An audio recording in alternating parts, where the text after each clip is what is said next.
Hi, friends. I am Hi. here with my good friend and healer, Rita Harrison, and I want to. I'm making little videos just so that you all can have an opportunity to learn about the work that she's doing and the work that we're going to be doing together because it's really important.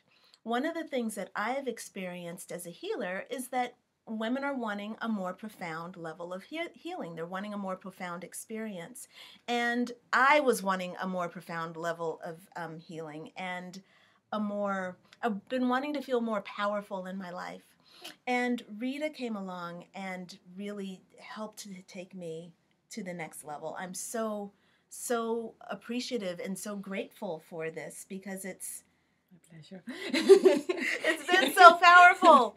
And so I want to I have a question that I want Rita to answer and share this I'm with you. And curious. I don't know what the question will I be know, about. and I won't tell her what the question is because Rita, by the way, is from Germany, and I'm from Oakland, and we have very different ways of being, and yet we come together and so much transformation takes place, and it's really really beautiful, which is why we're sharing. So the question I have for Rita is, what made you decide to become a healer? So, first of all, I have a problem to be a healer because I think people heal themselves and I'm just providing. I must be honest because I come from Germany. It can't be so I easy. told you. Can't be that easy. You think know? you think I've got issues with semantics? All right. Yeah. So I hear all kinds of things who I obviously am, and healer I hear a lot. It's And important. I wouldn't think that that I'm doing it. I think the bigger force does it, and I'm facilitating. So now that I've said that, I can relax into answering your question. Please. What made me be a teacher, an author, an educator for people who want to heal, which I actually am for 30 years already. I never did anything else but that, is my own story. Because I saw my father die.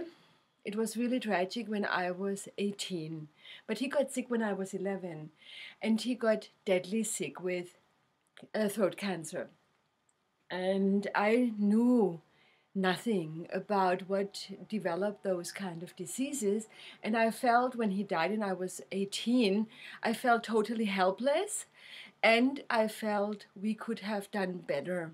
The whole health system could have done better. And so I promised my father on the deathbed, I will find out how to do it differently. Oh, And wow. I will Wow. provide that we don't have to go through this pain over and over again. Why do I say that? Because when I was born in Kyrgyzstan in the USSR, it was a communistic country. And my father was 20 years in a Russian gulag, and my mother was only 13 years in a prison camp. Wow. So what I've learned that everybody builds up an inner prison cell. So when we left for Germany, I've also learned, as I said in the video before, there's always a way out, even though it doesn't look like that. So how did this inner prison cell look like? Even though we were living in Germany in freedom and in luxury and everything, we all were like frozen. We all were like stuck. So my father developed his deadly disease. My mom Oh, that was throat chakra. yes, Whoa. yes, the throat. He could never speak up, and he didn't. Yeah, and even though he could, then in Germany he didn't. And my sister, she was in mental homes a lot. She really was like losing it a lot. My mom was taking painkillers for a pain that nobody could soothe, not even the painkillers. I found out later how I could soothe her pain. So for me, it was really a driving force. And I was sick all the time too. Not that I was any better. I Right. was really all the time. I was sick. I always felt burdened. And when people said to me, why do you feel so burdened? You have everything. Right. Yeah, I know. So what's wrong? And when I started to study medicine, I actually started first as a physical therapist, then a naturopath, but I also studied a lot of other things, like spiritual teachings, family dynamics, how to communicate differently, to pull out the resource of people. I really found out that everybody takes their prison cell with them, their inner cage, their inner being held hostage, and that they don't know. And I was actually a lucky one. I knew from my family there's always a way out. But not everybody knows that because, people start to stop dreaming. And when it doesn't work that way, they give up their goal instead of giving up their approach, how they approach this goal. So all the studying I brought together, and I built the Willow system out of it. So which is actually a fusion of things that are really powerful, but when they stand all by themselves, it takes ages. And we don't have time for this. We're now in the age of Aquarius. It takes ages to heal. Yeah. So this is something that I didn't agree to at all. Yeah, and my clients neither. So what we did, I was putting it all together, which I call the Willow system. So that's why why it goes so quickly. It goes so quickly because I just went very quickly. Yes. I've been working with Rita intensely it was a month that I was working with you. Yes. And everything changed in a month. I'm not kidding. I went from being depressed and helpless. That really touched me when you said with your father that you felt helpless. Yeah, totally. And I was helpless. A month ago or 2 months ago, I was feeling helpless and pulling out my hair, and then all of a sudden I have these sessions with you and I am empowered. Yes. And it didn't stop, Rita. No, it doesn't. It didn't stop like, a week later, now it's done and I'm now feeling helpless again. No, I feel even more powerful. Yes. Undeniable. Yes. So really that was my motivation, and because I'm German, it was very important for me. that it has a high quality. So I don't want it to try, let's try this. And I really believe in the truth that everybody has their own resources inside them. So I'm not more an expert like you are than you are. I think we're both experts.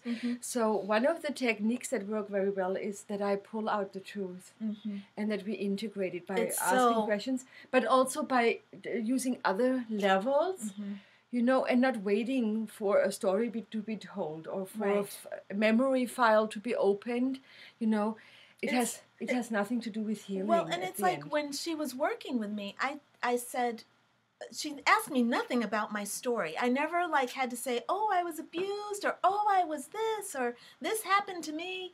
It's like she just went in and nipped the core issue in the bud.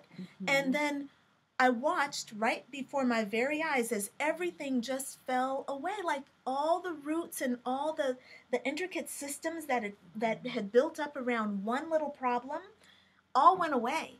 And I'm not kidding. It's been 2 months since I've worked with you, and those things have not cropped back up. No, because it's solved. It's solved. It's not a subject anymore. It's not a subject anymore. And you know what I never shared with you, I think. So let's share it now, is that my big vision, my actual vision is to empower women all over the world so that they dare to be healed and that they provide a space for other people, no matter if it's in their profession or in their family or in their friend relationships, all those kind of things, so that they can be the wise women that they truly are. And that we have those wise women all over the world, because I really know, it's not just a belief, that the healing comes through the feminine force, which is not just men and women, and it's all of us, but through the feminine force where we can balance out what was too ridiculous to balance out in the past, because our approach in school, our approach in health industry, our approach how we live our life was way too male, for both, for all sexes and Yes. genders. In all the countries I've traveled a lot, I've seen it everywhere. Yeah. And the balance comes through bringing in the feminine in an integrative way, but from deep inside. I don't like to just talk about it because we need to deliver, right? I lived in Stuttgart, so we needed to deliver the Mercedes-Benz and the Porsche, you know. So, and we had a competition with Audi, you know, and with Bavaria, with a BMW. So it's really about not talking about it, let's do it. Yeah. But if we That's just just do it, it. it's not enough. So let's all do it. Right, and this is the whole reason why I asked Rita to do this retreat with me, because I'm tired of watching my sisters suffer, and we don't know what to do. We try things. We try Reiki, and we try reading the self-help books, and we do shadow work. You know, Lord knows, we do shadow work. Me and my sisters, we do shadow work. I think she's more German than I am. We just drink a beer instead, you know. Yeah, right. But the point is, like, with all that stuff that we do, we kind of feel like we get to a point where it's like, okay, I've already rehashed this. I've already rehashed this. I've already done that. And I'm tired of being mad at people. I'm tired of, looking at my anger. I'm tired of it. Now I need something that's going to take me into my desire. I really just want to focus on what it is I desire. And since I've done this work with Rita, that's where it's been. Yes. All about the desire. Yes. So I think that probably is enough for right now. I just feel like that was really good information, Rita. Thank you. Thank you. Yeah, and I'm going to call this one the inner prison cell, because that is some really heavy stuff, man. This whole idea of like this prison we carry around with us. And how to find a way out. How to get out of this prison. Because people want, I've been confronted through my profession and on my own story as a patient to hear way too soon, you don't want to, or it's all psychological or whatever. And I think it's really worth to not to believe everything that's out there. Absolutely. And to go for that change. Right. And there's always a way out. And the change that is important for you. This is, again, why I love this system. She doesn't take you to her truth. She doesn't take you to, a biblical truth. She doesn't take you to, any kind of other truth other than what's in your highest self and for your highest good. And then you get to decide what you want to do with it. Yes. That's why I love this system, and that's why it's so quick. You bypass all the junk.